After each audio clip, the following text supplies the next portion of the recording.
আসসালামু আলাইকুম ওয়া রাহমাতুল্লাহি ওয়া বারাকাতুহু। ইন্নাল হামদালিল্লাহি ওয়াহদা ওয়াসসালাতু ওয়াসসালামু আলা মান লা নাবিয়্যা বা'দা আম্মা বা'দ। সম্মানিত উপস্থিতি, আমরা পর্বাকারে আপনাদের সম্মুখে আলোচনা উপস্থাপন করছিলাম লাইলাতুল কদরের নেকি অর্জনের উপায়। শেষ পর্বে দুইটি পয়েন্টে কথা বলবো।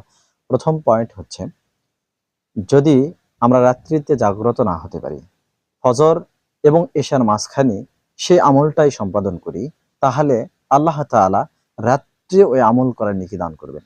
রাসূলুল্লাহ সাল্লাল্লাহু আলাইহি সাল্লাম বলেছেন, কোনো ব্যক্তি রাত্রে কোনো আমল করতে চাইলো কিন্তু জাগ্রত হতে পারলো না, তাহলে সে ফজর এবং জহরের মাঝামাঝি সময় যদি সেটা আদায় করে নেয়, সে যেন রাত্রেই ওই আমল করেছে, সেই নেকি আল্লাহ তাআলা তাকে দান করবেন। সুবহানাল্লাহ।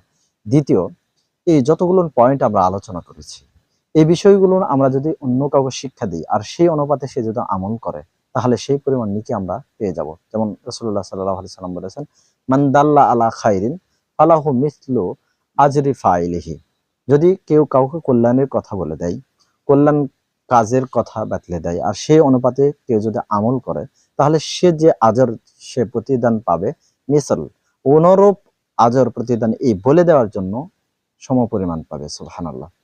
তাই আসুন আমরা এই বিষয়গুলো অন্যকে জানাই নেকি অর্জনের লক্ষ্যে।